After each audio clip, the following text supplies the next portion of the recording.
in here, please.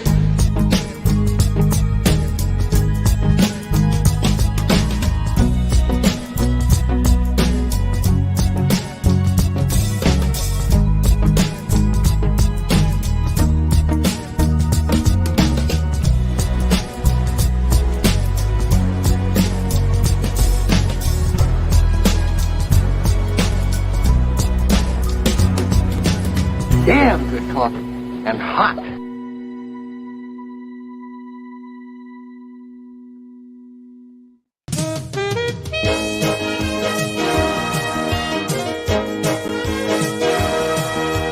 My dog is your mind's best friend. Wake up, America. You've got a dog that needs walking. That's right, sunshine. Just put on a big pot of strong coffee and get ready to type your little hate mail with your opinions about kumbaya and flat earth insanity.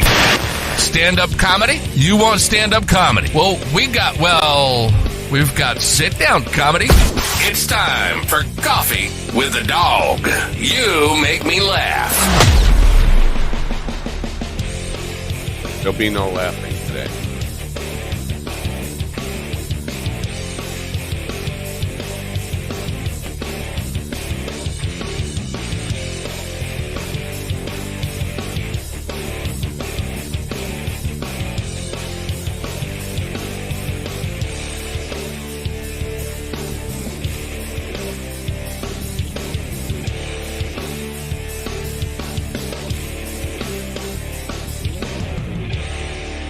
Oh, yeah. Well, I'd like to say good morning, but it's a really awful, terrible morning. I'm dealing with customer service people at Altice or Optimum Online.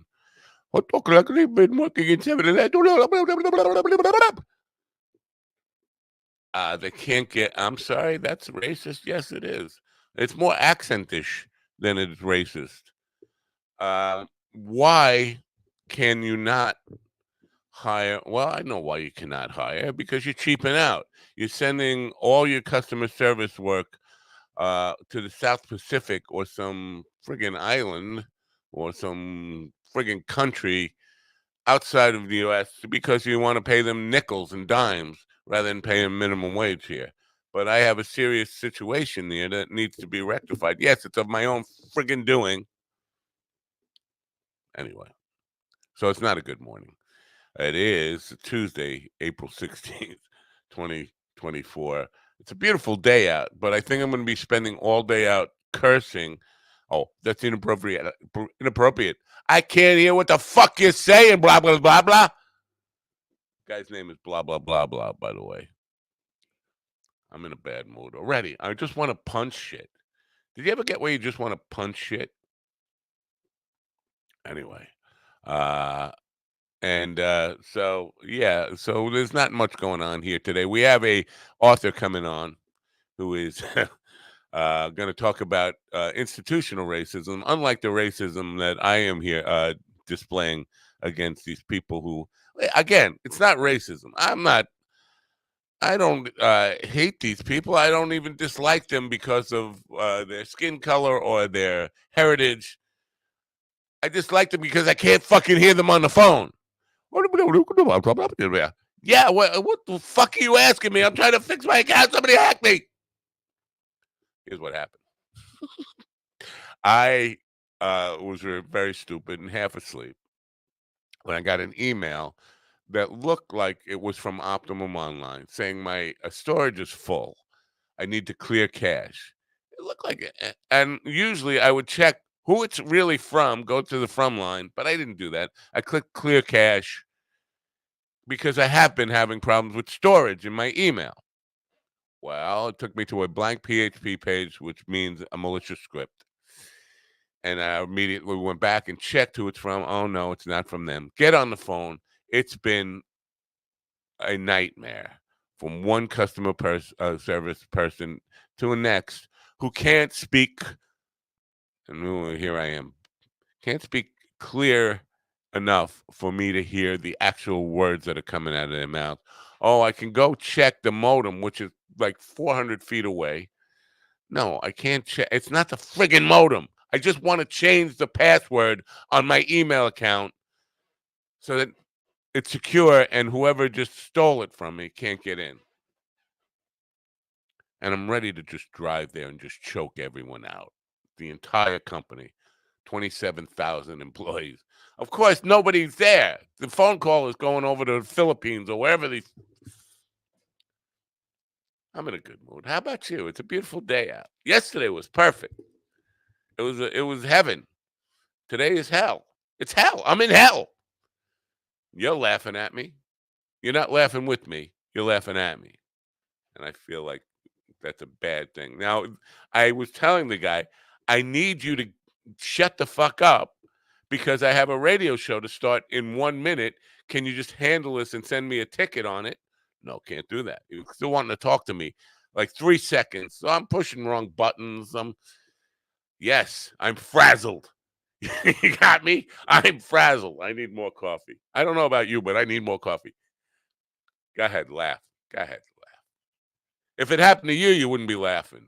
That's all I'm saying. But yeah, it happened to me, so you're laughing. I get it. Listen, if it happened to you, I'd be laughing. And I'm going to drink more coffee. It's not like the world is coming to an end. But for me, I'm DEFCON 5 as far as in the murderous rage. And Altice, how many times?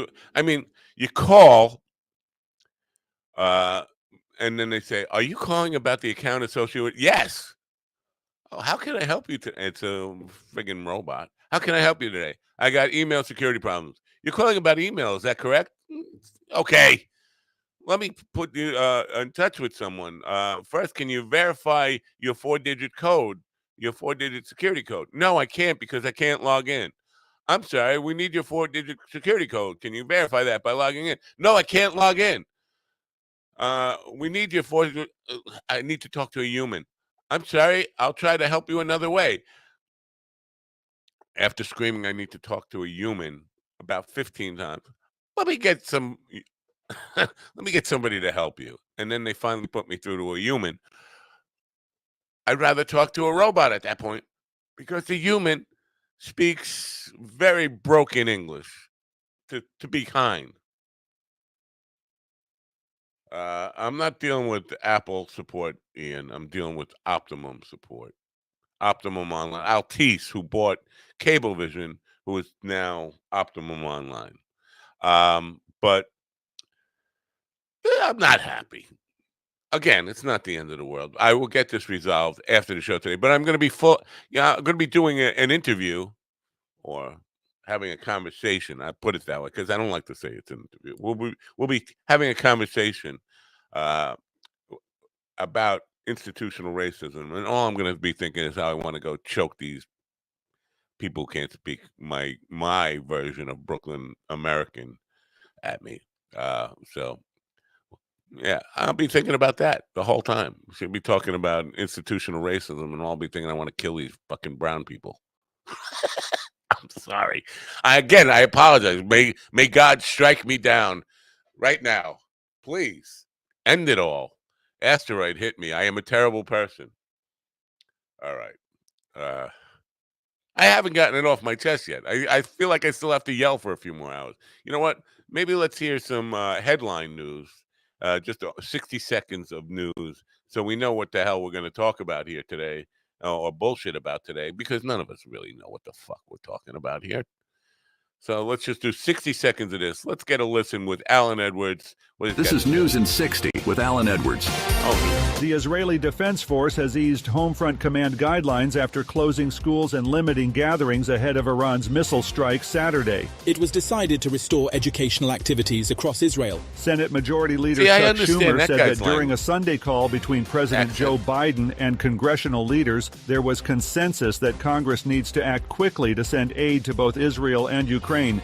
In the aftermath of the unprecedented airstrikes by Iran against Israel, President Biden told Israeli Prime Minister Benjamin Netanyahu that the U.S. will not participate in a reprisal strike on Iran. Mr. Biden, who spoke with Netanyahu on Saturday, condemned the Iranian assault while making clear that the U.S. had helped Israel take down nearly all of the incoming drones and missiles. 4 people are dead after the vehicle they were traveling in was struck by a train in rural Idaho Saturday, authorities said. Idaho State Police said the pickup was carrying 2 children who were all from Nampa. All right, that's News in 60. You've heard it all.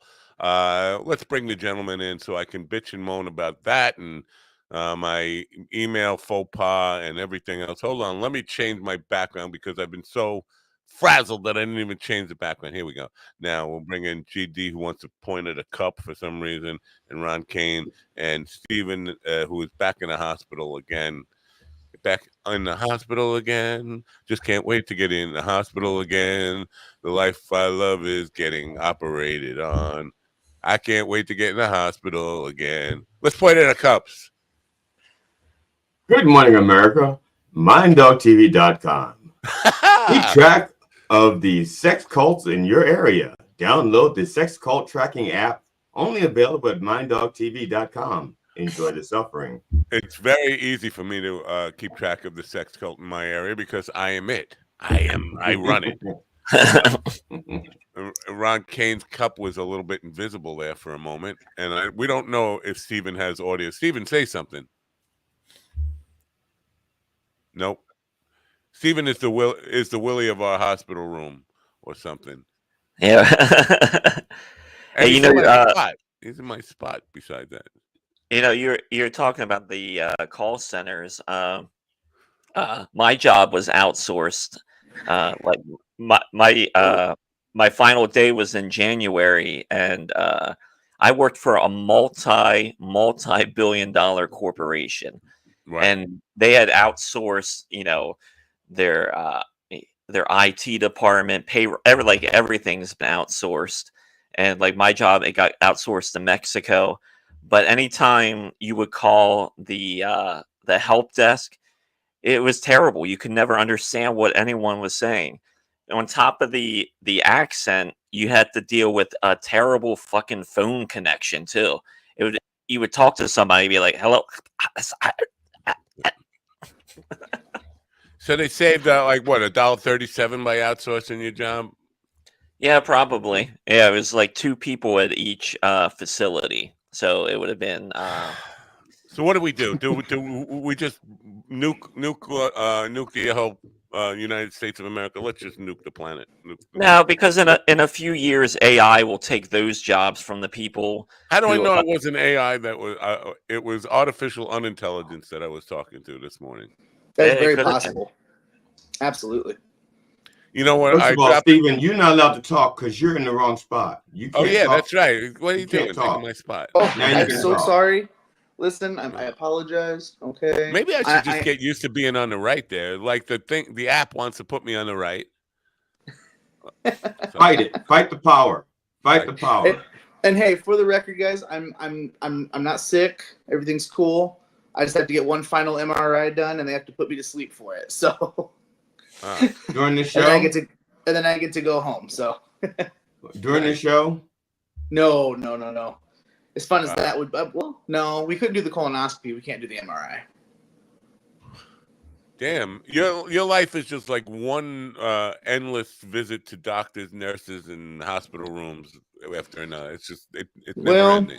When you're broken at birth, and then you have 40 surgeries, you tend to do that. Oh, boo-hoo. Boo-hoo. Oh, my God. I was broken at birth.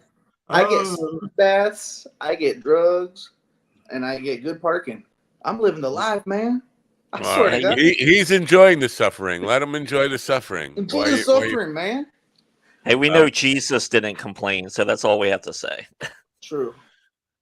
I know I have no one but myself to blame because I say this all, check where the email comes from. But, my excuse is I've been having problems with storage on my email, and it's been driving me crazy. So I was like, when you get an email from your provider that says you've had storage problems, oh, this is it. They figured it out. All I got to do is click this clear cache button. Duh! So fuck me. But then I dropped F-bombs at the guy, and the only words I could really understand him say was inappropriate language. I heard that clear. So he understood what fuck meant. I'm sure he did. I'm just saying, yeah. So he couldn't understand anything else you said but that word. It's like a child, because those are the first words children are learning. Also, now you've had a little sampling of me, like just starting to get pissed off where the vein pops out of my head. But you haven't seen me in clear meltdown mode where I'm screaming at the phone and I want to punch the phone. I'm like this, and I'm screaming, and all the veins are popping out of my head. And so, like when you're having sex. Yeah. Okay. So right now, what is happening is somebody in some foreign country is going through my email looking for billing information or stuff like that, and I have no control over it. And meanwhile, I'm going to have to talk to somebody about institutional racism when all I can think about is how I want to kill those fucking brown people I was just talking to. So, but they didn't steal the irony. job. It's not your fault. Name is Matt Napo. It's not their fault. They needed jobs, and the people who make all the money said, "We want to save money. They want to work cheap. We'll send them the jobs." It's not their fault that they want to work. It's the and let me just say, if these people were completely white, as you know, like albino white, and still couldn't talk in English like that, I'd still be just as pissed at them. Oh, I agree with you. I agree. You have every right to be pissed. I'm just saying it's not their fault. Right. They're just taking up. They're just taking advantage of the system, man. I know. Yeah, system.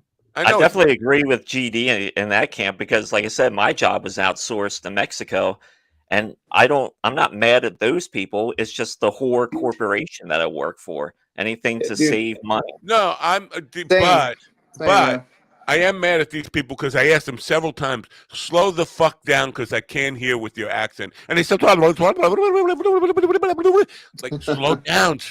slow down, one word at a time. That was slow for them. You don't know how fast they actually do talk. That's a fair point. They're going like, how slow do I need to be? I understand what I need. Slow down, motherfucker. Oh, probably...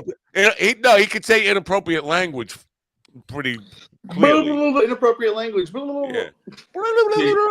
Matt, what you should have been doing is you should have had him on speaker, record what they said with your phone, and played it back at half speed. That way you could understand what they're saying.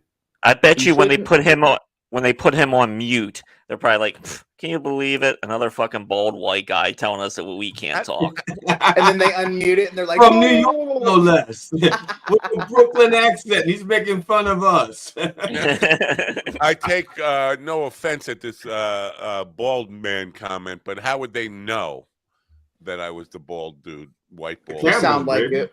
You sound like it. I sound bald? Mm-hmm. Oh yeah. No, I'm just kidding. I got bald energy. You got that bald energy, man. Hit the mute. Hey, this fucking guy on the phone, right? Yeah. Brooklynese. Man. All right. Can we change the subject a little bit so that I can just let them just find out everything they're probably going to go through my PayPal stuff, my Venmo stuff. I'm going to get wiped out. Have you changed all your passwords yet? Yeah, months ago. Well, okay. So yeah, you should be good then, hopefully. Oh no, I can't. Oh, no, I haven't changed my mail password. I can't do it. That's what I was asking them to do. No, I meant like all the stuff that's connected, like PayPal and all that stuff. First of all, he doesn't get paid in PayPal. He gets paid in drugs. He gets paid in edibles. I don't. Yeah. I don't know. That could be a problem. That's gonna be no. I can't change all. I have not changed all the passwords yet. I shouldn't even say that. But I don't think they. I don't think they will glean that out of my email account. The one they hacked into anyway. Fuck me. I'm dead. Just carry on without me. Okay. So Ron, you're your boss today because you're the oldest white guy on left. Yep, that's your job now. I'm back. Oh, sorry, Ron. It was a short-lived promotion. Yeah, really. The AIDS stuff. Now Biden is telling Congress we got to send more money to Ukraine and Israel. Now, isn't Israel winning? Why do they need our money? If aren't they like they're like the New England Patriots of the 10 years ago, 12 years ago, whatever, and they're just wiping out. They're winning every fucking battle. Why do they keep needing our help? They're winning every battle because they have our help. Both sides do, really. And we need to sell weapons. We need to sell weapons. That industry, that's a starving industry. I mean, Westinghouse. Actually, I don't even know who makes the weapons anymore. Boeing. I know they're airplanes. Well, they're airplanes. Boeing they're airplanes. Airplanes that aren't intended to be weapons, but end up being. Boeing has weaponized their fleet by dropping parts on us from the sky. Yeah, thanks, United Airlines. No. But I've always said, listen, money doesn't win wars. Vietnam, it didn't teach us that money doesn't win wars. We can't. How many trillions of dollars did we spend over there? And the will of the North Koreans just said, you know what? We don't bomb us. We don't care. But also you have to remember that in North Korea, we sent over a bunch of young teenagers to fight that war, and the average age was 19. And so most of them have never seen heroin and good hash. And so that depleted our soldiers, fighting ability right there. That half of our soldiers were hooked on hash and heroin. I think it's more of, the enemy just enjoys the suffering. They've learned to enjoy the suffering. And they had nothing to begin with. So when we blasted them back to the Stone Ages, we actually blasted them forward in their civilization. Well, like in Vietnam, they had 150 years of, you're just the latest in a long line of people who come here and think you can take over and tell us what to do. And we'll just outlast you like we've done with all of them, and they eventually go home. And that's my point. It's like, how many trillions are we going to send to Israel and Ukraine before we realize that they would be in the same exact boat without all that money? It's, it's not like we don't have Ukraine's biggest problem is that when they were trying to appease everybody, they said, Ukraine, you got to give up nuclear weapons. They're like, okay. And Russia goes like, okay.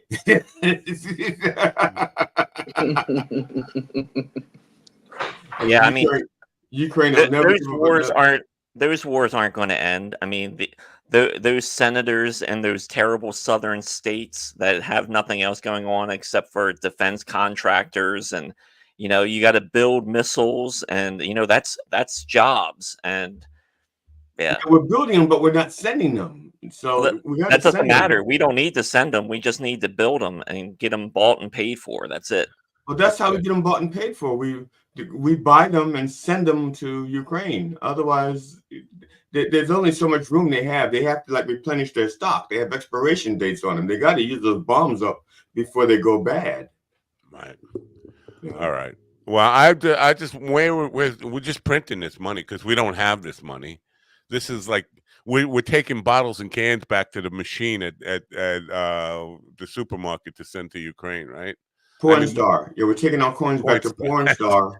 Little plug for Coinstar. We're brought to you this morning by Coinstar.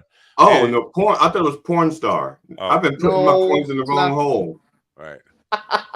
It would be great to see the president pull up to like a shitty Walmart with a bucket of with just. That's Matt AI. Gonna make it hail on them hoes. All right. This is a once in a lifetime event about to happen. Are you ready? Are you ready for this once in a lifetime event about to happen? Will it end the world too? Let's do it. No. Fine, I'll pull it out. No, I'm going to defend Donald Trump. You're going to defend Donald Trump? All right, I'm here for it. Let's go. Junior or senior? Senior. Now, people, I know. All I want to say is people are getting on him for falling asleep in court yesterday. I would be fucking falling asleep during jury selection. Listen, and I would be, even if I was in my 20s, in the prime of my life, and the jury selection's going on, I'd be nodding off too. I mean, I know I have. I've been in business meetings where, or situations where you're just boring the piss out of me. and I'm falling asleep. So the only difference is that what's his name, Donald, spent like 4 years mocking Joe Biden, calling him Sleepy Joe. Okay, and so when you make your whole campaign teasing somebody, calling them Sleepy Joe, you have one job: stay the fuck awake. That's it. Well, it'd be nice if they didn't just like bore you to piss. I mean, doesn't matter. Even if you have to sit there like this, you don't go to sleep. You don't fall asleep. No, I would stand up and say, I can't stay awake during this shit. I'm going to get coffee. Let me. But I think the judges are being a little strict about that. So Your Honor, these people are fucking boring. Can I get a cup of coffee? Dude, they would. His lawyers knew he was falling asleep. They were passing him notes. They were nudging him. They were giving him wedgies. I want to put you through this and see if you don't fall asleep. Now you can call me Sleepy Dog for 4 years, and then we'll put you through. We'll take you there and see if you stay. You won't stay awake, no matter. You could. Here's the deal. Here's the beauty of having long hair like this. If I'm feeling sleepy, I put the hair behind my head, and it stuck in my back holds it against the chair. So even if I fall asleep, my head doesn't do this because the hair is holding it up just like this. See? Do we believe him? Show you guys off. Believe me. This? I've done this. I've done it. I've had offices in my office. I thought you were going to say I do it every day while you're talking. You and Willie are talking. I had my office, and I kept my chair facing away from the door. So when people walked by, they just saw the back of my head, and I was blocking my screen, so they couldn't see if I was doing anything. And my hair would just hold my head up, and I'd be like this. Oh, speaking of Willie, Willie's back now. Here he is.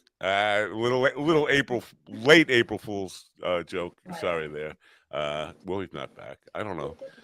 You got me all excited, man. Come on now. Well, to be fair to Trump too, he was probably coming down off an Adderall high. Yeah, I get it. You can say all of that's probably true, but even completely sober and no coming in that same position, I'd be fucking snoring loudly, and somebody would get it on tape and put it on the internet and make a fool out of me.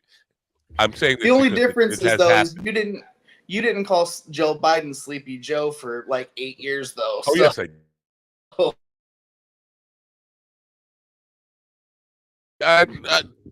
As much as I don't like Trump, you can't deny that Biden is a sleepy guy. Oh, he's falling asleep in Congress. He's falling asleep at events. Reagan used to fall asleep in White House meetings.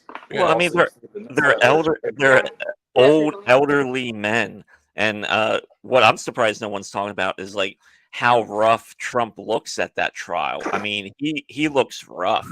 He looks like he's a drag queen that's been out for a couple nights and just got home. Well, did you see the Lawrence O'Donnell takedown of Trump from Friday night? It was posted all over the internet. I didn't see it. It's from his show. Basically, he's just talking about Trump's appearance. But and that would seem like a low blow in most cases, but in this case, it was absolutely accurate. He said Donald Trump cannot speak at this trial because he can't speak without perjuring himself. There's no way his lawyers will let him actually say words because any word he says is going to be bullshit. So all the jury has to go on is his appearance. And he said, look at him. What you got is this weird brown makeup that he puts on, but he always forgets to do his ears. So it's apparent that of the actual putrid white, old looking skin color that he has by his ears that are sticking out and his fake hair comb over. We don't know where his real hairline is. And you got even with all the makeup. So no matter what the jury hears, they're going to be distracted by looking at this guy's ugly face and saying, my God, with all that money, you can't hire. Look at Steven. He's like in the witness protection program.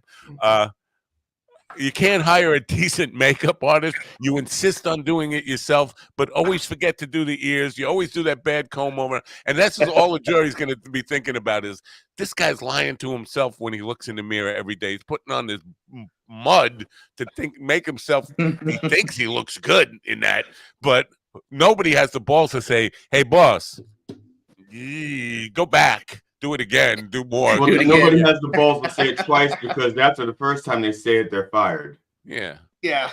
Well, I don't think anybody has the balls to say it once. I think after they quit or they're fired, then they have the balls to say it. But they never have the balls to say it while unemployed to them. So I 100% would have. I would be like, man, this ain't working. You look like a Scooby-Doo bad guy. Cut it out. Yeah. So right now, somebody's going through my emails and sending out pro-Trump emails from vote for Trump. Whoa! Yeah, I just got a dick pic from Matt Napo's email address. What? That's real. That's real. That's from you. Okay. I just want you to have that just in case something happens. Oh, okay. You're still so you can identify me in case. Now I hate to. I almost hate to. I don't really. So if you go missing, I have to identify you by your penis? Yeah. Because that's the only part of him nobody would want. Well, because it looks exactly like me. Got a little mustache on it. Except the hole is bigger in the top of the head. For reasons we won't get into. Again. Got a little mustache underneath of his it's hard for me to be glasses. It's hard for me to be really not really. I don't know. I'm conflicted here. The guy who insisted on driving his pickup truck to try to outrun the train with his family in it, his wife and his 2 kids. They died. That was I don't know if you caught that news and yeah, that was like the last bit of the good. That was like the good news section of the. It's 2024. If people are still trying to outrun the train, I'm sorry, but maybe we've saved the gene pool a little bit by getting rid of these 4 idiots. I'm so mean and my black soul, but damn, it's just the stupidest fucking move ever. I'm going to try to outrun the train. How do we know it wasn't really suicide? And that was just his way of doing it. He wasn't really trying to outrun the train. He was just trying to get in front of it. Well, that's a fair point because these news things that we get, they don't really get in depth. They tell you, what happened, but they don't really go deep into it. We don't know if there's an investigation. Did this guy do this on purpose? I can't. It's possible. That's so dope. There's probably a suicide note in the truck, but it just burned up with the rest of it. Yeah. He had like this long 4-page suicide note that he carefully spell checked, explaining everything, how his 2 kids are terminally ill. They can't be saved. They're in a lot of pain. His wife won't shut the fuck up about it. He can't poke a hole deep enough in his ears to block out the sounds. So it's like, Jesus, take the wheel. And Jesus said, wait a minute, is that a train? And Jesus is like, I don't drive a stick. That's it. So his hand goes to it. But all of that is in the 4-page note that he actually probably laminated, and bam, it just burnt up and melted. Well, let me just say then, that's a really irresponsible way to kill yourself. I mean, because you're not taking into account the people on the train that you might be taking out with you. I don't know. They didn't mention if anybody on the train was hurt. And houses and traffic, and it's not a victimless crime when you do it with the train. Yeah. It's terrible. So, I mean, I hate to make light of that, but come on, man. The guy also had a fantasy. He wanted to die by train. All I can hope is that he had Trump 2024 painted on the side of his pickup. Guarantee. But that will burn up in the fire. Yeah. No, but it's just to know that that's who it was. Well, if he would have made it, he would have been a national hero. So look at it that way. He'd have been a GOP nominee. Not without video of it, nobody would believe him. So that's the other part of it. If you're gonna fucking make that risk, at least make it go viral in some way. Have somebody videotaping it and posting it on Twitter, so you can get some credit for it. Well, that's how I'm going to leave my inheritance to my family, is I'm going to do it on camera, and then hope that it goes viral enough that they get a check from YouTube.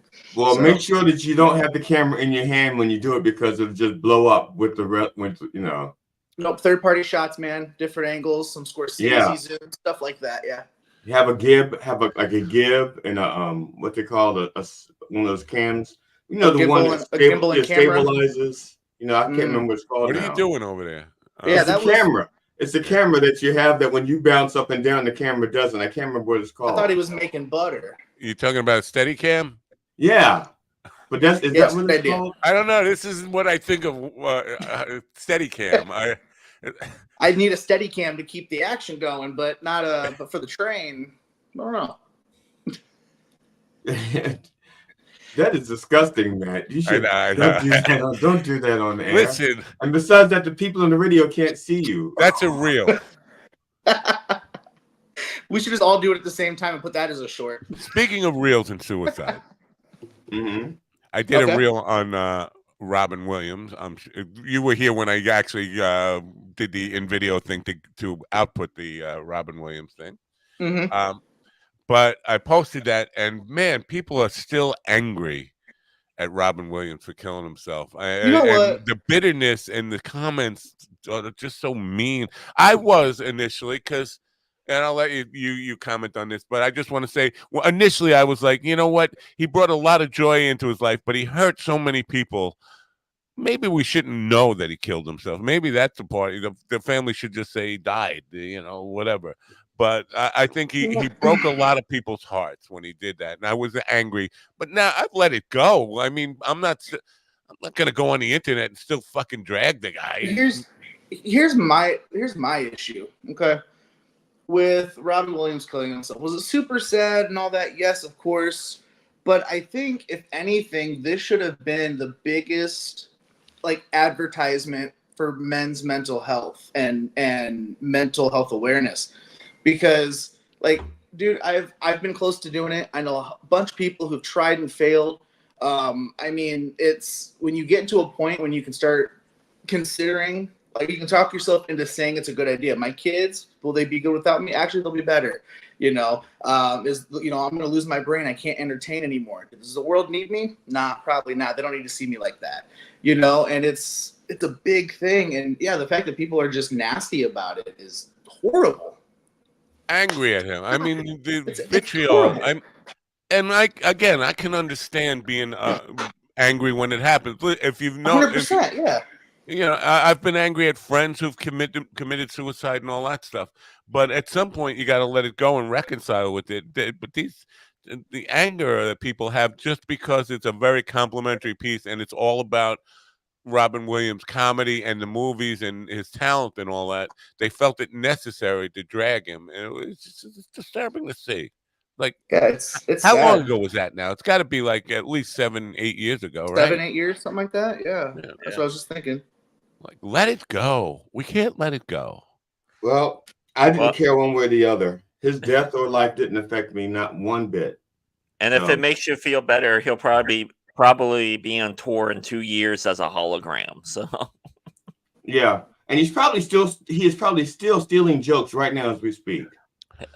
I disagree with what you said, that his life didn't affect you in any way, unless you totally never appreciated any of his humor, I guess. But I don't know. I think his life mattered. I think I didn't say it didn't matter. It didn't affect me. No, I think it kind of made you laugh, right? Or not?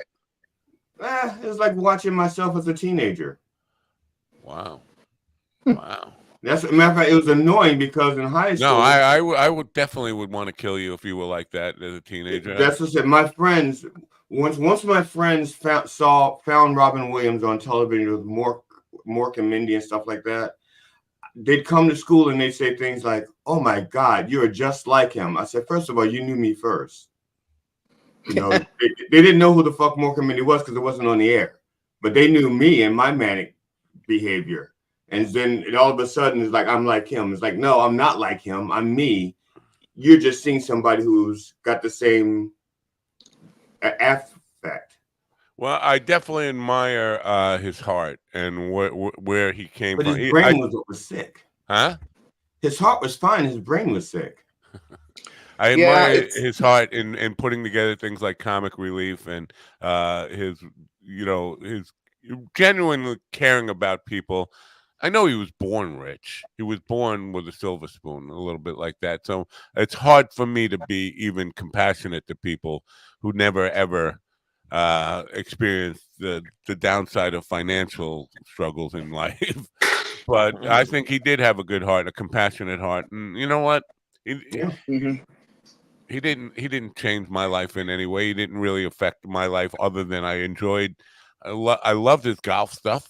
I still laugh hard when I see some of his material, and I think on that I feel for the guy, but and I do think that a lot of people enjoyed him so much that when he killed himself, he broke a lot of hearts and undid a lot of the joy he brought to the world. Well, like I wasn't the biggest fan of his stand up, but he's got a pretty good track record movie wise. And yeah, Oh, 'cause yeah. he made some great indie movies that he was a part of, and some of them are like serious, and some of them are like very dark comedies, and they're very good. Was he in Cruising? No. I think he played stripper number 6 in Cruising. Stripper number 6. Yeah. Anyway, the anger towards him is still palpable, at least on the internet. Probably people who didn't really know him that well. I think a lot of the people who are commenting on these reels are not old enough to really know about the people they're talking about in a lot of cases. Have you ever seen his movie World's Greatest Dad? No. It is it's written and directed by Bobcat Goldthwait, and the movie is a very dark comedy that it deals with suicide and is it okay to like it's basically the point of the movie is how people change when someone dies. Yeah. Like someone can be a terrible fucking person, but then after they die, everyone's like, "Oh, I loved him," or I had these moments with him.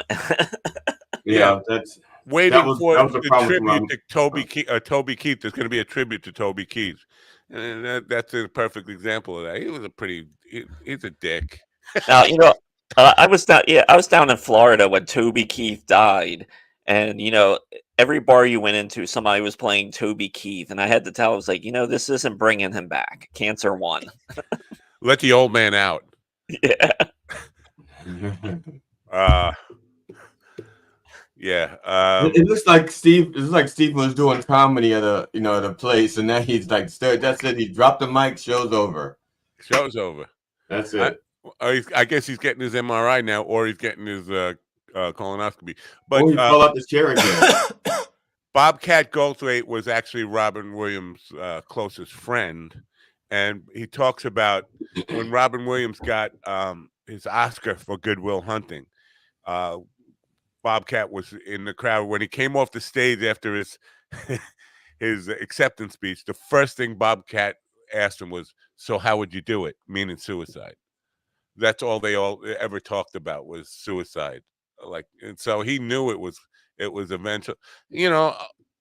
Almost always when somebody does this, they've had a history of talking about it, mentioning it to their closest friends. All that stuff. It's not really all that preventable. If somebody is set on doing it, they're going to find a way, which is sad. But I'm going to commit suicide, but and my method is going to be old age. Rappler says, great film. I think he's talking about the 1 Hour Photo. Yeah. 1 Hour Photo was also a great role for him. So Out of Type. Yeah.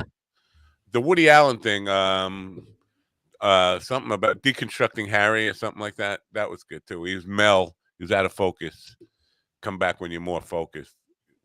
Basically, it wasn't the camera that was out of focus. It was Robin Williams that was out of focus.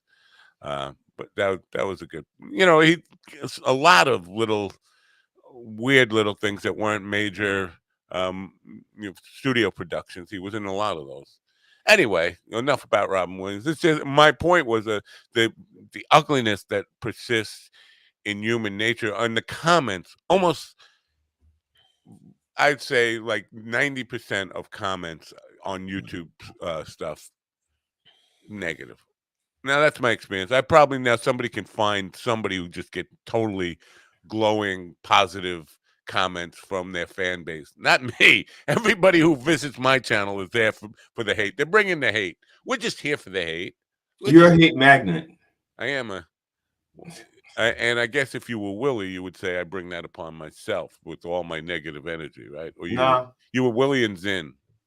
Nah. No? I wouldn't. No. If I said if you were them, not you. Not if you were you. If you were them. Yeah, but if I was Willie, I would strive to be me. So. Well, if you were Willie, if I was Willie, I'd want to be GD, and I would be saying this. No, if you were Willie, you'd be at gate 17, and not wishing that I was GD. Not here to tell me anything. Why aren't you at Terminal D today at BWI, GD? That's where you should be. Right.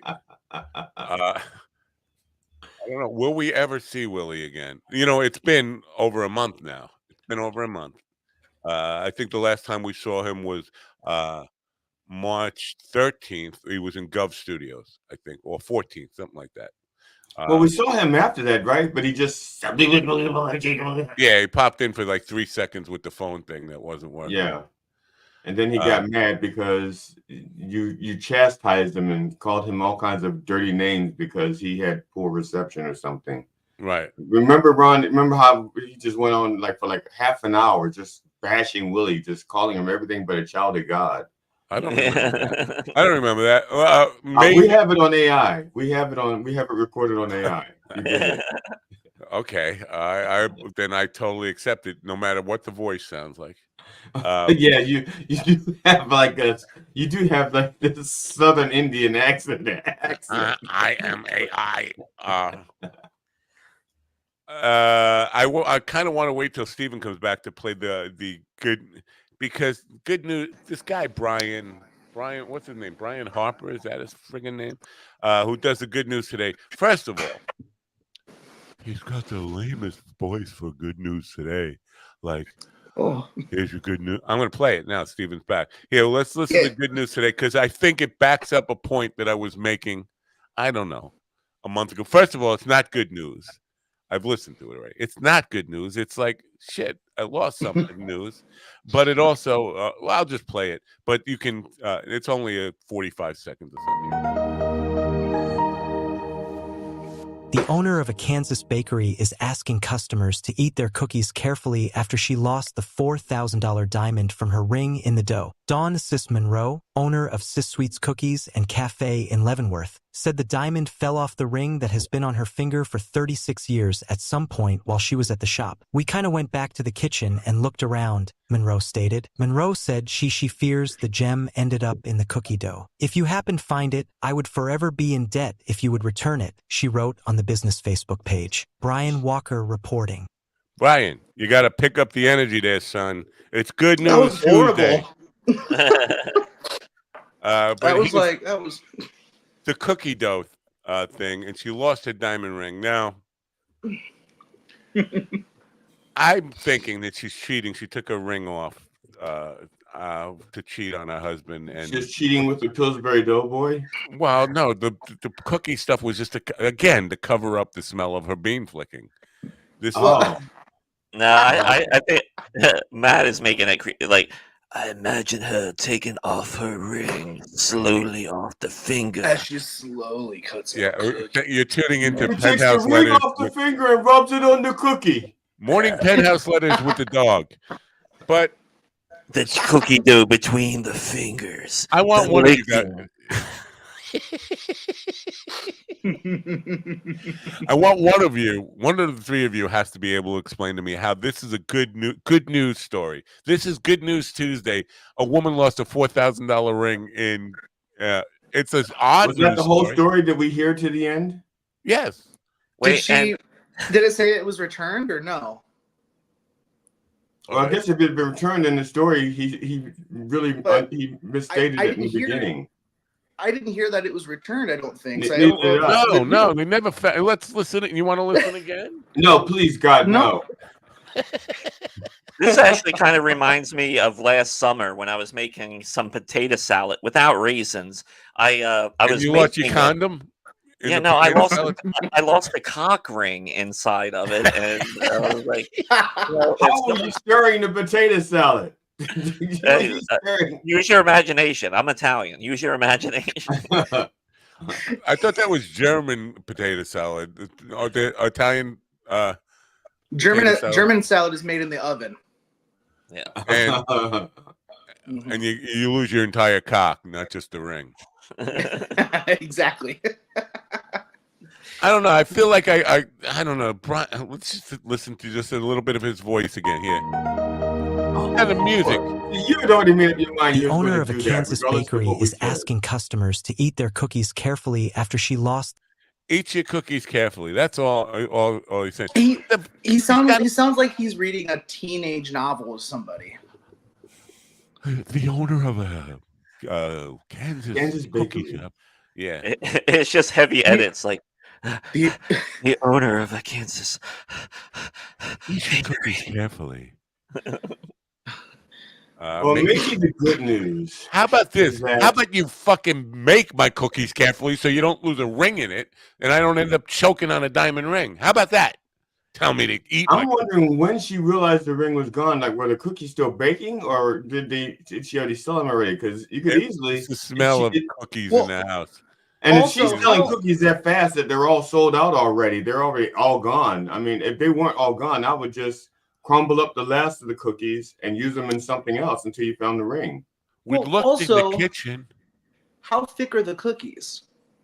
Yeah. I feel like a ring would stick out some at some part of the cookie. No, right? the chips stick out, and the chips are not as big as a ring, right? Right. So, a $4,000 ring should be a pretty big stone, right? I Yeah, imagine no, you'd see it in the cookie. Well, if she's making like those $8 and $10 cookies, they're probably like big cookies and like thick and shit like that. I think the simplest truth is probably the best. Or I think she's fucking around and used it as an excuse. She took her ring off to hide it, and then forgot where she put it. She was having an affair. She left it at her man's house. Yeah, or woman. That usually happens when I have a loaded gun. I like loading a gun and taking the safety off, and I misplace it throughout my house. Is and sure it's not in the cookie? You sure it's not in the cookie dough? You didn't leave it in the cookie dough. You never know. I can't find the Glock. Ron, what did your cup say? Philadelphia Zoo. Oh, zoo. I couldn't pick up because when you hold your cup, it disappears in the. That's a magical cup. I love it. Philadelphia sometimes disappears. So all I could see was the 00. So I thought it said 100. Ooh. Philadelphia. Ooh. It says if you find my ring, call 1-800. All right. It's our next guest has arrived already or early. Do we need to play the regular news first? We do. We want to play news, and then we want to play who the news is sponsored by. Is it the same news that we just heard with the train people? It better not be about the cookies. Well, it's the full news, which is 4 minutes long. What you heard was news in 60, which was really kind of headlines, 4 headlines put together. This is a more in-depth version of the news. So we find out what happens to the train people. How long have you been on this show? How many years have you been doing this, and you don't know the format for the news yet? I've been doing this show for 12 years now. Right. And you're still not familiar with the news format. We've been doing it every day. What's the guy's name? Alan Edwards, our news guy, with this news format, which is really painfully difficult to listen to. But it is what it is. News is brought to you by In Video. Video. Yeah, because there's nothing like AI news. How long before the news actually starts using artificial intelligence to produce news reports, and then how ridiculously inaccurate will they be? How long before AI starts reporting on itself what it's done? I don't think I feel like the news, well, at least TV news, will probably be safe just because people really connect with their broadcasters and their news reporters. I don't think that'll go away. Newspaper, though, I could see that happening. Yeah, but TV news has been using AP and stock footage, and sometimes often the wrong stock footage. Like they'll be talking about the Ukrainian war or something like that, and be showing something from from Iraq, 20 years ago or something. And sometimes they show us things that's not even news. It'll be like actually an advertisement for something else. Like it says, now in the news, breaking news, Burger King's new burger is back with more burger. So the point is, I think at some point they'll start using in video. If they're going to use AI and create news stories with AI, they might as well use our sponsors in video and use our link, which is in the description, and also. Oh, look at this! I'm getting a phone call now from somebody nefarious. I'm not taking. They're saying they need your new password because apparently they're having trouble accessing. It's definitely that call center. Emails, right? They're like it's that call center. Someone's going, that motherfucker. Inappropriate language.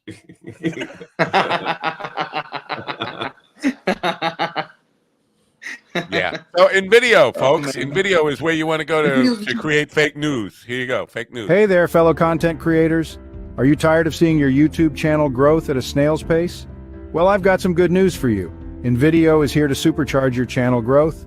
With InVideo, you can create eye-catching and engaging videos in a flash. Say goodbye to spending hours editing and perfecting your content. InVideo's user-friendly interface makes it a breeze to create professional-looking videos in no time. But that's not all. InVideo offers a treasure trove of customizable templates so you can easily tailor your videos to your unique style and brand. Stand out from the crowd and leave a lasting impression on your viewers. And the best part, InVideo is not just a video editing tool, it's a one-stop shop for all your YouTube needs. From creating thumbnails to adding subtitles, InVideo has got you covered every step of the way. So what are you waiting for? Give your YouTube channel the boost it deserves with InVideo. Join the ranks of successful content creators who have used InVideo to skyrocket their channel growth. Trust me, you won't regret it.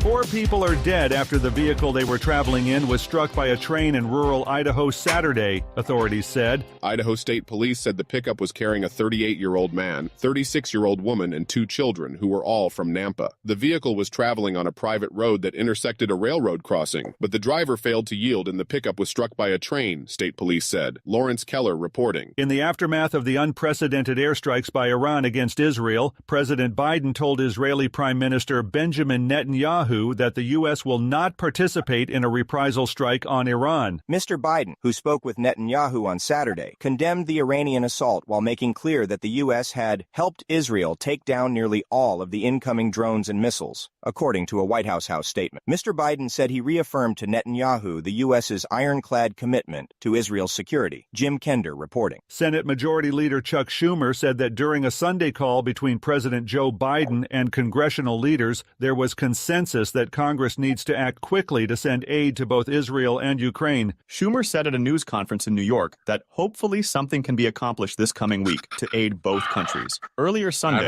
Biden spoke to Senate Majority Leader Schumer, House Speaker Mike Johnson, House Minority Leader Hakeem Jeffries, and Senate Minority Leader Mitch McConnell. Liam White reporting. The Israeli Defense Force has eased Homefront Command guidelines after closing schools and limiting gatherings ahead of Iran's missile strike Saturday. It was decided to restore educational activities across Israel, the IDF said in a statement early Monday local time. The changes went into effect at midnight, according to Israel's Homefront Command. Communities near the northern border and the Gaza Strip can also resume educational activities, in subject with restrictions. Benjamin Wright reporting.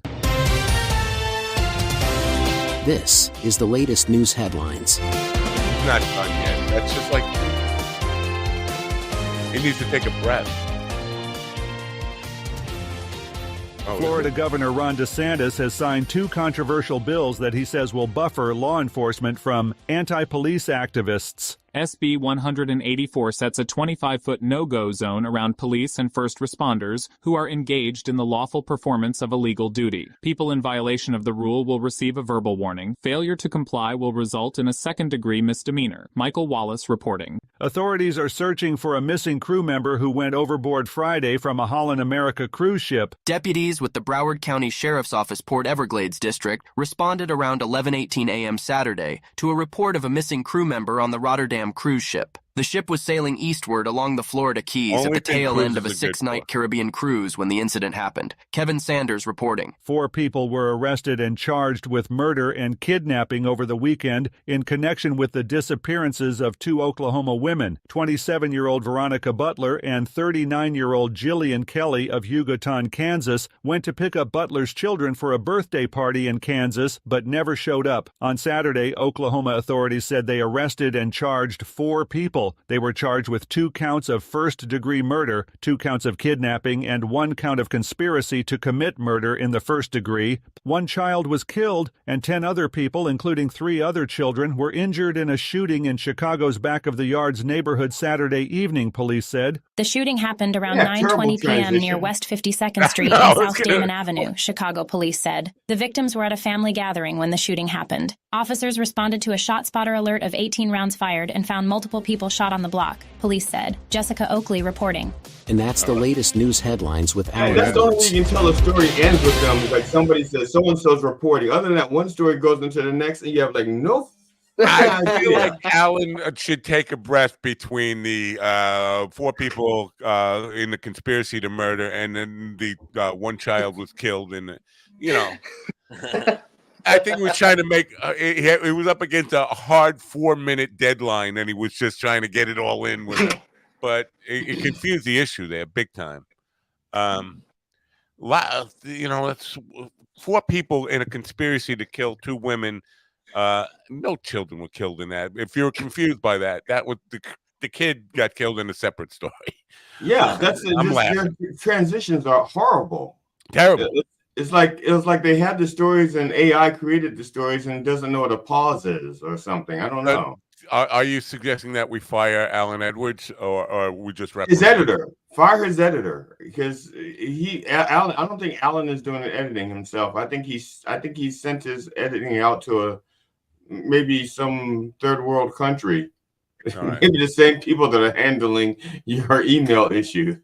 Before we go any further criticizing how terrible the news reporting is on this program, I just want to say that you were right. That phone call was from my cable provider trying to help, and then they just sent me a text, but they sent me a voicemail. There was a voicemail. We're still trying to work on your project. Please call us back. I try to explain to them, I have a show to do live right now. I cannot deal with. I'm getting myself in a rage about this email. I'm coming right. They're sucking me right back. I'm trying to get out, and they keep pulling me back in. You see this? Man. They don't know who they're messing with.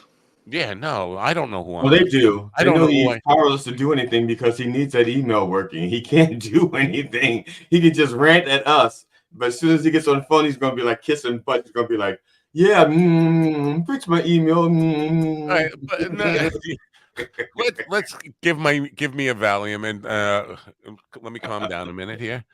The idea that 4 people, like, okay, my ex-wife and her girlfriend are coming to pick up my kids, and we're at a party, and I'm here with my 4 friends or my 3 friends. I'm gonna assume lie to the public and tell these people that you guys are my friends. Now I say, I want to kill my wife. You guys in? This is what 4 people charged with conspiracy. I could see, but I can understand one guy killing his wife or doing, but getting his friends to go along with it. Like, but that's not what they said. They didn't say his friends, or I mean, I know usually the husband does it, but they didn't say like the spouse did it, right? They just said no. He's one of the people in the conspiracy. One of the women was the spouse of one of the people, and she was going to pick up her kids from her ex-husband or something, but he talked his friends into going along with the murder, and so it's a conspiracy to murder. They charged with conspiracy, like they planned it out, like it's first-degree murder. I mean, again, I heated stuff and within relationships, you can understand things getting out of control. But to plan it and get your friends to go in on it. Well, maybe the plan was eventually for each of them to wipe out all of their wives together, so that they know that they were going to team up, kill his wife, then his wife, then his wife, then his wife, and that way they'd all would have helped each other. Yeah. Matt, is this a cry for help that you need friends? Is that what this is? I mean, sure, his friends came to help him. No, I would like my wife to be surprised when I died that people actually show up for the funeral. I would like her to be like, because she would be. I didn't know he had friends. No, she'd say, because I would show up and she'd go, I didn't know he had black friends. No, actually, I probably have more black friends than white friends, but that still talk to you today. That's it. This is an interesting point because somebody who I was pretty close with, I just found out she unfriended me on Facebook, and I can't figure out why. I've always been. Your wife did? Huh? No, you not said your wife unfriended you on Facebook. No, my wife has many times. Not now. At this point, we're still okay. But no, yeah, people who don't talk to me. That's when that. But yeah, I think if I had at my funeral, my wife would be like, "Wow, how come I don't know any of these people? I've been with them." Were these people? Did they all show up because of that rant from early this morning? They're hoping there's money in it for them. That's what. Yeah. What was the other news story? Oh, the DeSantis thing. Now, keeping people away. So if cops are beating somebody up, they're going to tell people stand back 50 yards or something like that. And if you do it once, you're just going to get a verbal reprimand. Well, it's 25 Don't do feet, that. But you can still throw a good brick into a car. Yeah, but I'm thinking this is not what that's about. This is really about people taping cops beating people up. Well, luckily, the cameras are much better now, so you could just zoom in. Yeah, but not phone cameras. They don't. Well, maybe you can a little bit. Oh yeah, especially how the younger generation, they always have the newest thing. I mean, maybe my phone couldn't zoom in without pixelating, but somebody young like Ron's age, they probably got the newest iPhone 22, and they could like zoom in and have infrared or something. But this is, and we're going to be talking about institutional racism in a moment. I mean, the police brutality stuff.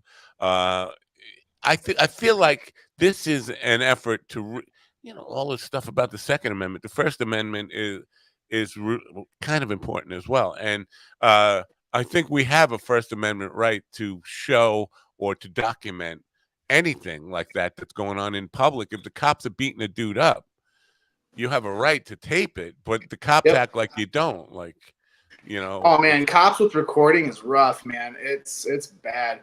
I was once told to get off of a video call, and I'm like, no, they're making sure everything's okay. Like it's. I don't think it was 50 feet. Wasn't it 50 yards? Maybe I thought it was 25 feet, but I wasn't paying attention. I stopped listening after they said DeSantis. Oh yeah. Yeah, they don't want anyone getting in the way when they're swinging those billy clubs and hitting somebody. I totally get it. I mean, I think the police wouldn't mind being recorded if they got IMDb credits. I think that's the problem. If you give them IMDb credits, then I think they'd be okay with it. All right. I think it's time to meet our guest, but she's got a camera turned off. So I don't know whether I should introduce her. She's got her camera turned off because she doesn't want to see us. Oh, she's here now. Dr. Caprice D. Hollins is a licensed clinical psychologist with over 25 years experience facilitating workshops on race, racism, and race relations and teaching graduate courses, including 20 years as associate professor with the Seattle School of Theology and Psychology. She's here now. She's got a book out called Inside Out, and we're going to talk about institutional racism. Again, good morning, Dr. Hollins. Good morning. Thank you for being part of the program. Wait, GD, you're stealing my spot, and somebody. I didn't steal your spot. You gave it. You lent it to me. I gave it to you. Anyway, thank you for being here, Doctor. we've talked about this issue a lot, and I don't know. Obviously, you wrote a book. You must be optimistic for change. Where does optimism come from in this world that we live in today? Hope's always a good thing. Optimism is always a good thing. What do we have to live for if we don't feel some, sense of hope? But I don't know. Where do I get my optimism from? Small wins. You mean like the gentle breeze, that kind of wind? No. Well, I do get some inspiration from the gentle breeze, but the changes that I see in people and the changes that I see in myself over the years, and the the power of hearing people speaking differently and thinking differently as they begin to see things through a different lens. You're talking about in the Northwest, in Seattle? I'm in Seattle. It's cloudy right now. We had a little rain earlier. I'm betting if you took a ride to where Steven is right now, and he's muted, but if you went to central Indiana where he is, you might see things a little differently than what you're seeing in maybe a little bit. Yeah, I'll be going to Virginia in June and New Jersey, and have the opportunity to travel a little bit, not internationally, but within the country. And, lots is happening all over, not just our country, but all over the world. We're really divided. Right. And, yeah, and especially, well, I shouldn't say especially on this issue, because this issue is just one of many. But you talk about hearing people, the change in people. Maybe I'm tuned into the wrong echo chamber, but just a couple of days ago, Charlie Kirk, who was the young conservatives guy, he's got a huge following. He was talking about DEI. I'm sorry. And he's talking about, he said, listen, if I see what he said was, if I see a black pilot, I'm getting off the plane. Mm-hmm. So those are the kind of things that are being said. It's really gross. They're not even hiding racism anymore. They just like throwing it out like it's acceptable. Like I don't want to be on a plane that crashes. If a black pilot, I'm assuming he's no good. He can't be as good as a white pilot. Well, you said probably twice as good because he's black. He had to pass twice as many tests as the white pilot.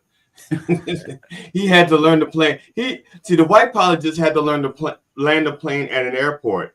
The black pilot had to learn to land a plane in the street in a black neighborhood with hoopties on either side. So yeah, that's totally different test. Yeah, your GD, you're talking about what many black people grew up having to learn, which is that we have to work twice as hard to get half as far, right?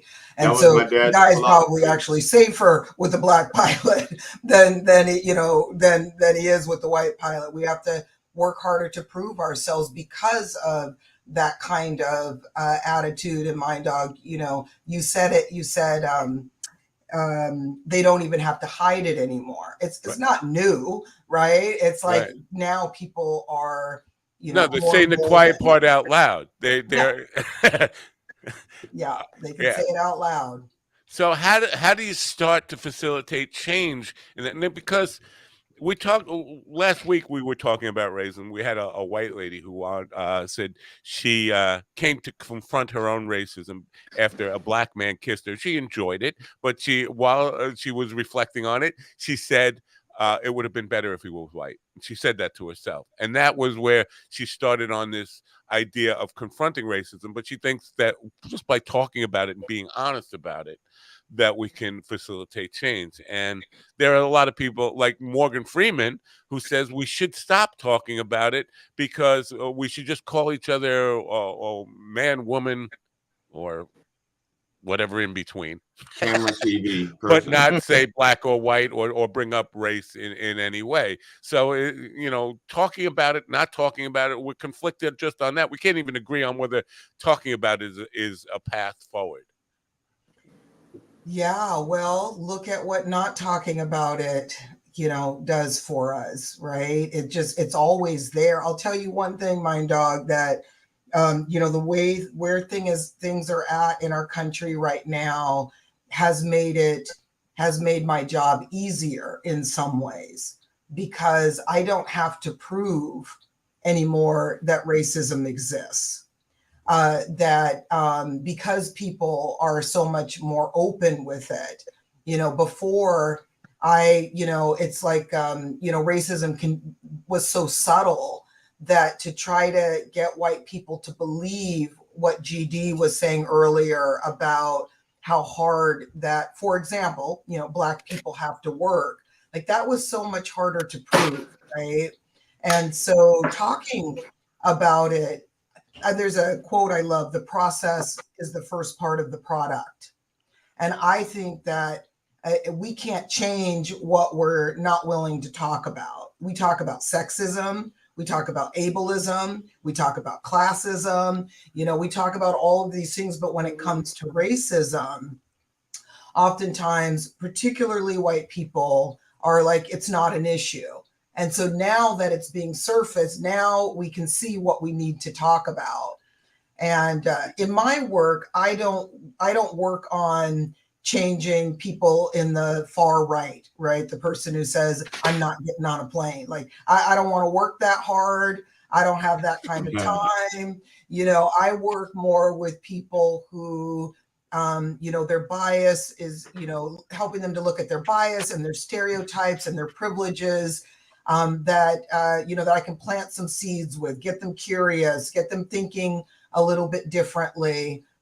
Because I don't have the energy, the emotional capacity to try to, there's some people that are just committed to, well, their ironically, as you were saying, that we don't even have to work as hard because racism is out and out of the shadows. As you were saying that, we have this guy was saying that's wrong. So people can't deny racism that exists. As you were saying that, somebody's typing that exactly the opposite. Well, I didn't know what he meant by he may have meant it's possible. That you have to work twice as hard to get. Yeah, but I'm trying to think that maybe he's saying that's wrong, and it's like, and like someone's like, when someone's saying that's wrong, like you shouldn't say that. That's wrong. Not like I'm inaccurate, but like it was inappropriate. Well, I hope he'll clarify, but I think I might. I'm just trying to give the benefit of the doubt. You actually know the gentleman. I'm just trying to look at it possibly. Yeah. So the book now, how is the book intended to advance our thinking on this? Well, it's, I was the first director of equity and race for Seattle Public Schools, our largest school district in Washington State. And, I didn't know where to begin. I wasn't taking over someone's position that came before me. And since then, for the past 16 years, I've had the opportunity to work with a lot of organizations and think more around what I would have done differently and some of the things that I did well. And I put it in a book to help guide people, like, where do we begin, particularly given how, divisive our country is around these issues. And so the book, I shouldn't have named it after a Disney movie. Do a little bit better research, Caprice. I don't watch television. Me neither. So I didn't even know you had tied into a Disney title there. There's a Disney movie, Inside Out. So, but anyway, it's the idea is that we've got to do our personal work too, right? So it's not just about me going and talking to other people, leading them in conversations about the change that they need to do. It's also about me doing that change as well, right? Just like, for example, noticing where I stereotype. I was doing a meeting with a potential client last week, and it was two women, one white, one Asian. And I just said, casually, oh, so what's your role?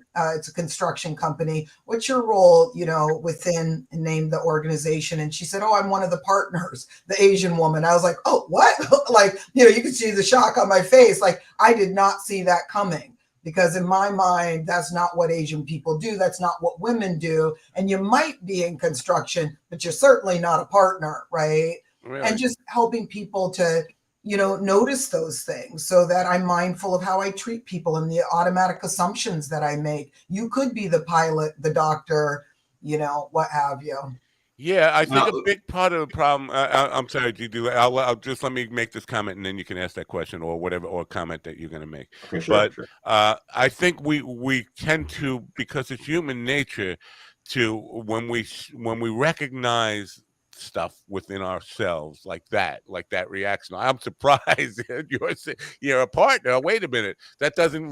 When we recognize that, our immediate reaction is kind of a guilt that to recognize the prejudice within yourself induces guilt, and it shouldn't be that. It should be a moment to learn, an opportunity to learn and better yourself. But we beat ourselves, human nature, we beat ourselves up over guilt. GD, what did you want to say? I'll just add in the caption there, it says she graduated was Seattle Institute of Theology. Yeah. And I was just wondering, with your background and understanding theology, has that prepared you for the people who use religion as their vehicle, to be racist? Yeah, so just to clarify, I graduated from the California School of Professional Psychology. I taught at the Seattle School of Theology and Psychology. I don't think so. I think you got that wrong. No, I'm just teasing. I'm teasing. Don't worry. We failed at inclusion around here. We should have hired a better black guy. That's all I'm saying. At these prices, you could not get a better black guy. He's probably right. I apologize, Doctor. Terrible. But so my background isn't in theology. I think I'd say what's obvious that we already know is that religion has always been a tool to oppress, right? And a lot of people, the churches are having a hard time bringing in more members, right? And like my business partner is an atheist, and I always say, I'm a Christian. I go to church every Sunday, but I'm not trying to convince her to be a Christian. Like the way that she can do a better job of loving people than I see many Christians doing, right? And so it's been a tool for hate. And I think every religion has been corrupted to the point where it's really just a power play. It's not about it's not about humanity or caring for each other, doing unto other. None of the the legitimate stuff that those religions are based on. You see it in any organized version of any religion. I think it's all gone by the wayside. It's all about what's in it for us and what can we take. So the question I want to ask you is, within organizations, the idea of diversity, equity, and inclusion. A lot of people will argue that means, because we want to become more diverse, we're going to ignore merit and just focus on racial stuff or gender stuff and all that kind of stuff, rather than the best person for the best job. How would you answer that criticism about what it really means? Yeah, that's such an interesting, way to think about things when you really look at our history and see that it's like been within my lifetime that we have, struggled with desegregation and, seeing women, marginalized, and how many, centuries men, without merit, have been, put at an unfair advantage. And when those wrongs, when we attempt to right those wrongs, to say, really, is this fair the way that we've done things, right? That being white and being male has automatically given you a seat at the table. Not me. And to say, let's... You mean most white men, not me. I don't ever... I can't even get to the table sometimes with all the steps. So. Yeah.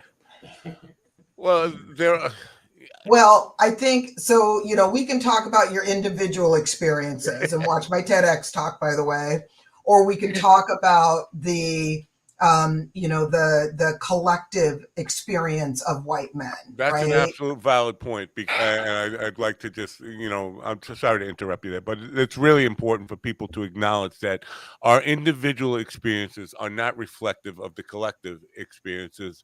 And so while I might take exception with the fact of saying that I automatically have a seat at the table, it's because of my individuality and my behavior more than my race or my appearance or any of that stuff, or my gender or any of that stuff. Well, your gender, right, Mind Dog, puts you at an advantage that, let's say, GD does not have.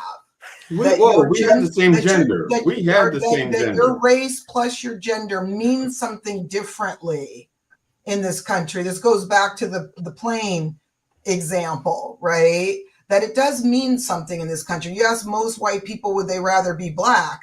They're not going to say, oh yeah, I wish I woke up this morning wishing I had the advantages of black men, right? That's just not the case. Right. And while, individually, white men might have struggled in some way, typically it's not their race or their gender that becomes a barrier. I was told last week that because I've been making that argument to my friends who deny that white people have a certain advantage in the world, and I've been saying, well, if you could choose to, you go back to be born black, would you? I mean, be honest with me. I've been using that as an argument, and then last week somebody told me that's a straw man argument. I can't remember what their basis for saying that was a straw man argument. I still think that it's pretty accurate to say that if nobody would choose to be born with extra struggles or extra baggage, to carry extra weight at the start of the race. No, well, Matt, I think if you straw men are actually very light in complexion. I've never seen a dark straw man because I think straw only comes in that one complexion. I could be wrong. It's true. That goldenrod color. Yeah. Yeah. Yeah. Mm-hmm. So I think if you go, I think that's what he means by a straw man argument, because there are no black straw men, I don't think. Interesting. I'm glad that because GD seemed to be a little upset to think that you were saying that he was not male. Oh no, I'm not upset. I did kind of say that, didn't I? I wasn't upset. I just didn't know you could tell that I was male by with the hair and to be honest with you, beard, right? Exactly. It does seem to be like premature gynecomastia setting in there, if you know what I mean. The T-shirt or whatever seems to be a little extra inflated. I mean, I do have breasts, but that's not, reflective of the rest of me. This is derailing terribly. I am sorry about this. Now, who is the book for? Is it for executives within organizations? Is it for the general? Who's the target audience? Yeah, leaders is meant loosely. Just it could be for you, Mind Dog. You want to look at your podcast and how it's for anyone. I got a black guy, and I've been trying to get women. And he has a crippled guy. I got a guy in a wheelchair. Yeah. And we have guy, Ron. He's retarded. Okay. In all fairness, the guy in the wheelchair didn't want to be here. We pushed him in here and locked his wheels. So he didn't want to be here. Now I'm going to have to do a workshop with y'all with the language that you're using. Yeah, I know. Wait a minute, you said y'all and now you about my language? Is it crippled or retarded that you both? Well, to be fair, I've been called both in my life. So, and to be fair, I am both. So, yeah. Well, I mean, y'all, even if you are individually, there's still a collective experience that, like, my individual, I say y'all, I'm not from the South, but when I'm in a workshop, I don't say you guys, right? Everybody's not a guy. right? All of our vocabulary is centered around male gender pronoun. I don't care if somebody calls me you guys, but I know that that impacts the language that we use, impacts how we run our society. So individually, Stephen, you may have a disability and not care if someone says retarded, but that doesn't mean that it's not harmful to the larger group of people with intellectual disabilities. Yeah, and but when you I'm not perfect in it. Here's the thing, though, and I appreciate what you're saying, but retarded used to have a clinical meaning. It got corrupted when people would just use it like as if, but no, I think very few people would say it to a person who has got Down syndrome or some kind of mental affliction, or whether they are, just low IQ. You wouldn't call that kind of person retarded, but people have called it, oh, what, you slipped on a banana peel. What are you, a retard? That kind of thing. I mean, if you can make that word hard to wrong to use, you can make it as a societal thing wrong, but we're just going to move on to the next thing and say, well, what are you, cognitively impaired, to your friends? But we're always going to, because back in the day, imbecile was the word, and and then people started using that to describe their friend behavior, and then that became a bad word, and then they started calling it retarded. I mean, we're just going to keep, the world is just going to move on to the next term. Right. Yeah. I mean, language is always evolving, right? But when we know better, we do better, right? And people who, part of the Black experience is that, white people are constantly trying to find ways to label us. It's always going to change, right? Welfare queen, or, whatever it is. But that doesn't mean that we sit and we say, well, since they're going to change it to something else, we might as well settle for this one, right? Like that's a fair point. Keep doing better. That's a fair point. And it just takes a little bit of effort. I used to use that word. So, but then I learned about the harm and the experiences that people have with that word. And I decided I didn't want to contribute to another group's, experiences of marginalization, or, so I just keep working on it. And not to shame anyone, just to name it and say, hey. Oh, well, also that's good. I was about to say that's good, because I'm not ashamed of my usage of words. You're talking to a crowd that is not just these three guys, but the profession of comedian is especially sensitive about this word police thing, and what we can say and what we can't say, because John Rickles, and you might have a bad opinion of him, whatever, he always said, as long as it's said with love, these are just words. We're not saying it with hate. And so that industry in particular, stand-up comedian industry, feels like you can't keep taking words away from us, because it's going to be a never-ending struggle of what we can say. We're just trying to make you laugh, and we're just trying to bring some joy to the world. And now you're limiting our ability to do that when everything has to be taken literally and we mean it. My mother, who was not a comedian by any stretch of the imagination, raised me with the principle that there are no such thing as bad words, just bad intentions. Well, I could see where you got your comedy from. Now you explain that your mother was not a comedian in any stretch of the imagination. No. Obviously, you got it from her. I will say, though, I think it is important, though, that with the words we choose and how we use them, how we present them, I can kind of see where maybe even though we're comedians, working on using those words not on stage, I think is going to be a huge thing. But I think there's a thing we got to remember too, is as comedians, we make fun of these things to cast light on the irony and on the stupidity of how dumb it is to be a racist. Like how ignorant is it to be a racist, or to be an ableist, or to be a whatever. So I guess how do you feel about that? Do you think it can be used in that way, or no? I think I'm not a comedian. When I do watch television though, it's usually to watch comedy. Given the work I do, I need to laugh. I don't want to watch anything heavy. I don't want to watch any thrillers. I don't even like watching the news. All right. You said, how do I stay enthusiastic or hopeful? I'm mindful about what I let, go into my head.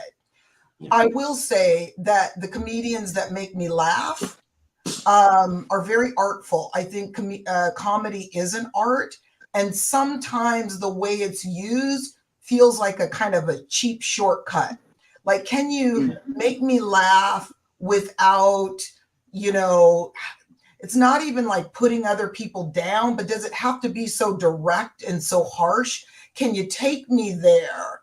That in a way that I don't know how to explain. I just feel like they're very artful in in how they do it. I don't like, for me it's like, every other word out of your mouth is a cuss word, and it's just like, that's just not funny to me. No, I feel like I hear just, you. what do you call it? Like, Right.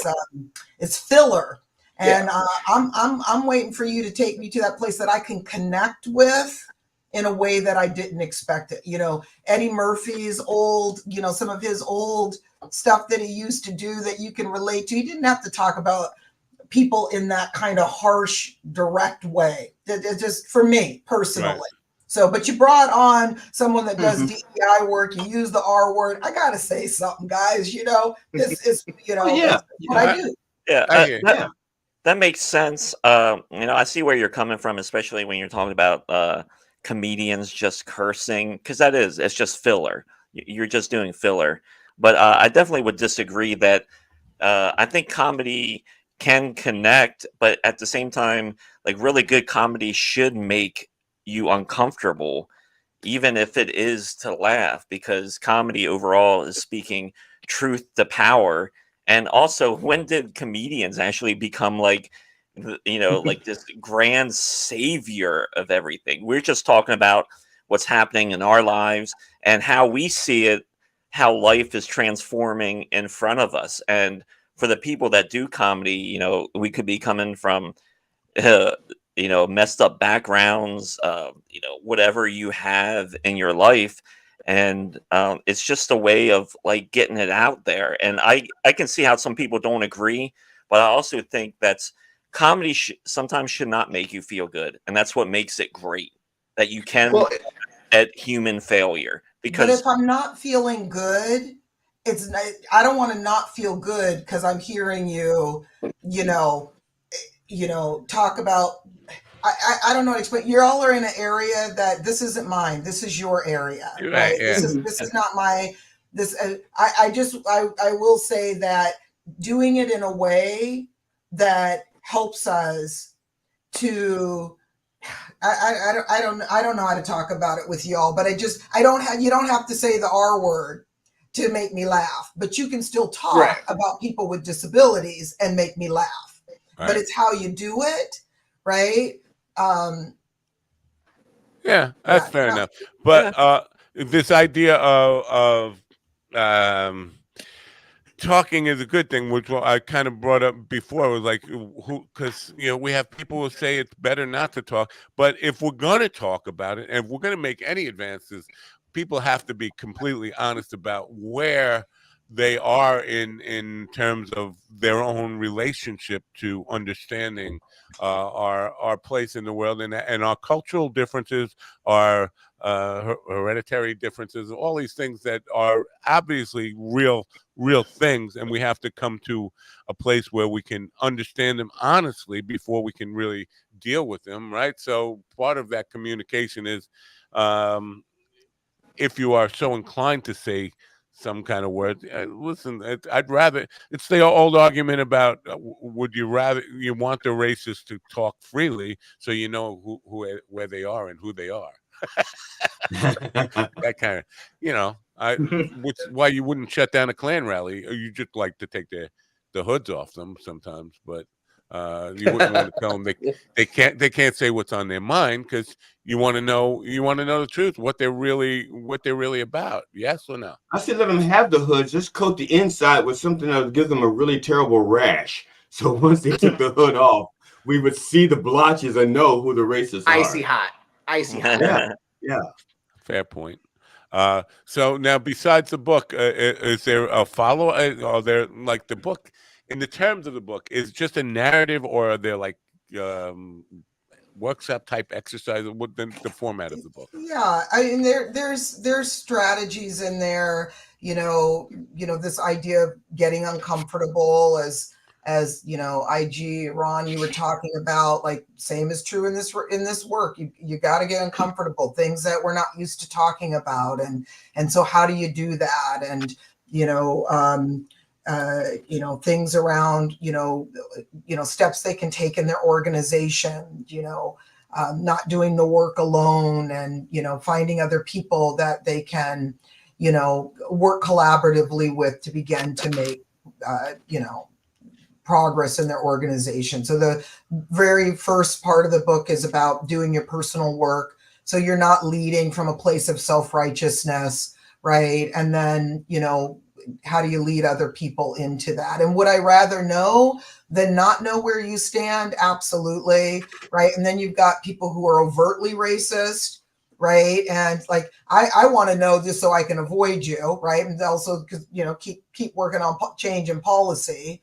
But most of the people that I work with are more along the lines of, shouldn't the most qualified person get the job? And really not understanding, when they're saying that, what they're saying is that there is, for example, there must not be any qualified people of color in this organization or in our society that can lead, because if there were, we would see more, in those positions. Al Campanis made that argument on Nightline with Ted Koppel in the 1980s, and I mean, basically, he was asked about why there were no more black managers in baseball, and he said, "Well, obviously, there must not be competent, or we'd have more of them.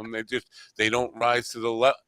And said that clear, no filter, no thinking. Maybe I shouldn't tell the world what a racist bastard I am. It just came out, but he was ostracized for it, but it didn't last. I mean, people forgot about that pretty quickly. But yeah, prejudice and racism.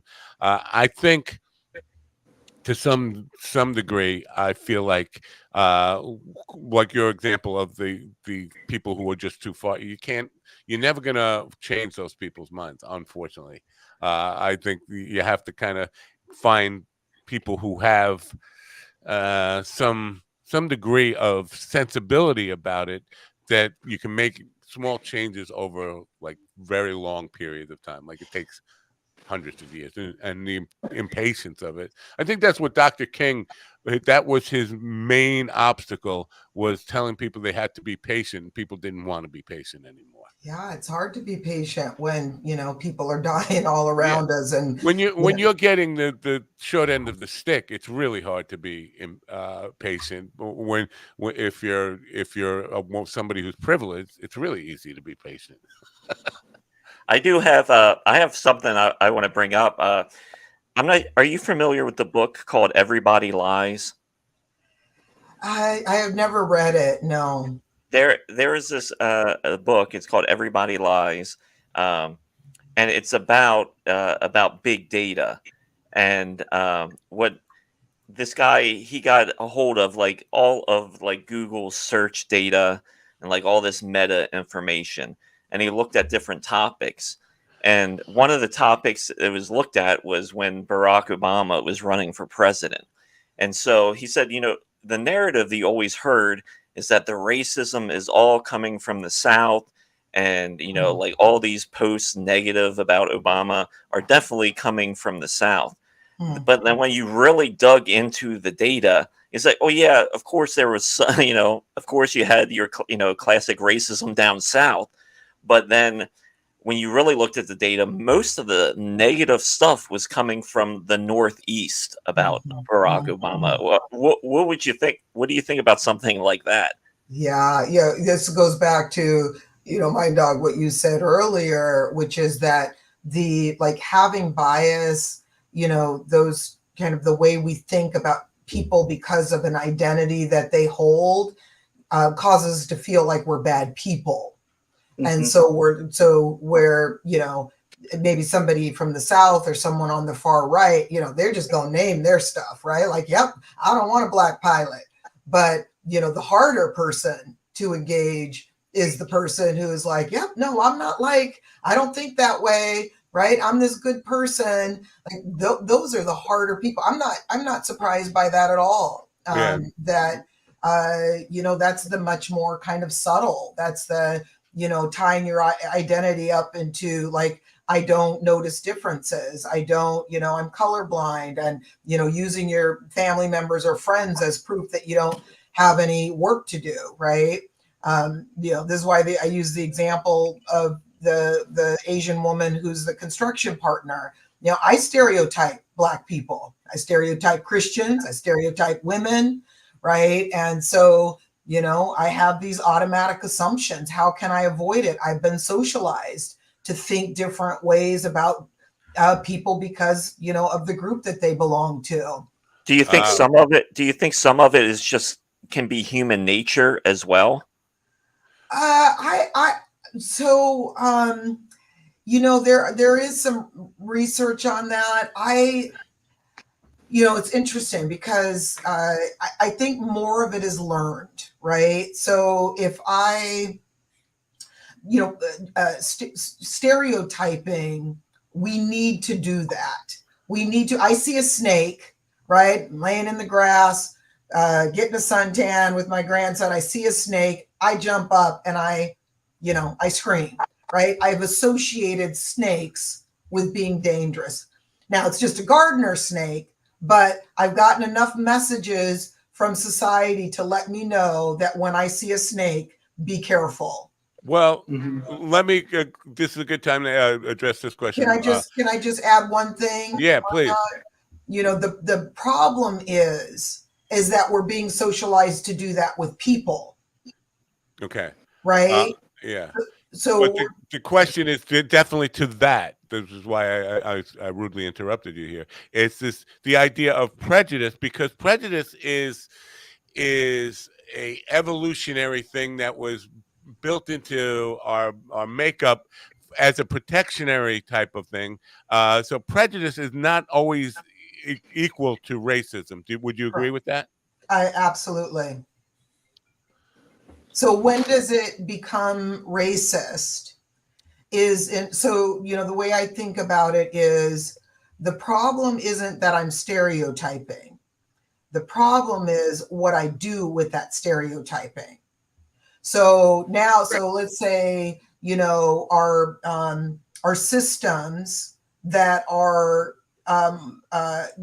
were developed and built to be in favor of white men, whether you as a white man benefit from that or not, our systems were designed for them. Right. Does my prejudgment help to, does it collude with that? Does it help to maintain that? So thinking in a more simple example, I'm in a position to hire. Do I let my stereotypes or my assumptions about women cause me to say, yeah, I just don't think they're the right fit for the job. I just don't think, GD is the right fit. I'm not really sure why. There's just something about him. And then, we look around and we see how few, people of color are in leadership positions. My prejudice, my stereotypes become my prejudgments turn into my bias. In other words, my actions. And so it, helps to maintain a system of putting some groups at an unfair advantage and others at an unfair disadvantage. Yeah. Now let me just I don't know if this is humorous or all just my stupid slant on things. Is that when I agree that white men have an advantage, but having that seat at the table, it sends that message. If I accept that message that white men have an advantage, if I accept that and realize that I didn't get a seat at the table, that makes me feel like a total loser. And I'm more likely to take sides now with extreme racists because it's got to protect I don't want to feel like a total loser. I haven't gotten a seat at the table despite having all the advantages that I accept that are there. So just accepting that idea, it pushes me towards the guys in the hoods. Any comment on that? Yeah, I don't know if I know there is some, I don't know. I'll just say this. I do think that that guilt and shame is something that good, kind, loving, moral, ethical people feel. Right. That when they realize that, whether it's their gender, their ability, their class, like will feel this sense of unfairness. And some people will do what you just said. They will I don't want to feel that way. Right. So I'm going to stay with this kind of idea of, this kind of myth of meritocracy. They're just making excuses. They're lazy. They need to work hard. And there will be other people who, in spite of that guilt and shame, will continue to lean in. Right. And say, you know what? And then they're not driven by the guilt and shame anymore. And this was my own personal experience, Mind Dog, being light skinned. Right. I have some privileges in our society. The closer in proximity we are to whiteness, the safer white people feel being around us. Right. And the more we're defined as beautiful, intelligent, all of these kinds of things. And so I benefit from that. And when I realized that I was at this unearned advantage, that made me feel bad. Yeah. And I could sit in that feeling bad, or I can say, you know what, this is unfair. What am I going to do about it? I'm not trying to take away any of the advantages that I have. I just don't want other people to not have advantages, right? I want other people to be able to experience the world in the way that I do. Right. I want other people to be able to, people who you talked about, people in wheelchairs earlier, I can leave my house and I do not have to think about, is there going to be access where I go today? I want other people. No, just kidding. Right, did you say, sure. Steven? Oh, I just said lucky. I was just kidding. I'm in a wheelchair, so I thought it was funny. It was all. Yeah. But go on. I appreciate all you've brought here today. And I don't want to keep you forever, but I do want. And you talk about uncomfortable. This is an uncomfortable thing for me to say, but based on what you just said, the closer I become to whiteness, we see a lot of young black women dyeing their hair blonde, getting blue eyes, and all this kind of stuff. Is that a positive? Does that send the wrong message? And is that helpful in trying to become more white rather than accepting that you are different, but you are worthy? Does that send? Yeah, awesome I mean, question. this is a big topic, right? $1 billion in, diets, right? Plastic surgery, millions of dollars around the world, skin bleaching creams, right? This is the impact of, a single narrative of defining what it means to be beautiful, and men fall, into that trap too. It's just one of the ways that we see race playing out. What I do love, though, is how Black women are starting to embrace their natural hair again, like we did back in the 60s, right? So you see this kind of coming back around full circle. So you see many more wearing their hair natural. And, I don't know. I mean, some of it has just become a part of our culture. And it's when you turn on the television, when, to be blonde, thin, means to be beautiful. How do you get away from not internalizing that? I get it, because it is, to the people who are doing it, it feels like empowerment to them. Like it's showing the world that basically I have taken control of my life and I am an empowered person, and I'll live the life I want to live. But on a bigger scale, what messages it's sending to society, it can be a little confusing and complicated at that point. So I appreciate everything you brought here. Now, culturesconnecting.com is where people are going to go to get the book called Inside Out, Undoing Institutional, an Equity Leader Guide to Undoing Institutional Racism. Dr. Caprice D. Holland, it's been a pleasure having you this morning. I hope we weren't too rough on you with the you were. And I wanted to tell Stephen a story. You won't understand it. Do we have a minute? Yes. You won't understand it. You have to use pictures. Yeah, and plus he's a little slow. But only if it's uphill. So, Stephen, you said you said you were in a wheelchair. So years ago, I don't know, this 15 years ago or longer than that, I was working at a K-8 school, and I decided that for Teachers Appreciation, I'm going to go around to the community and I'm going to see if they will donate things,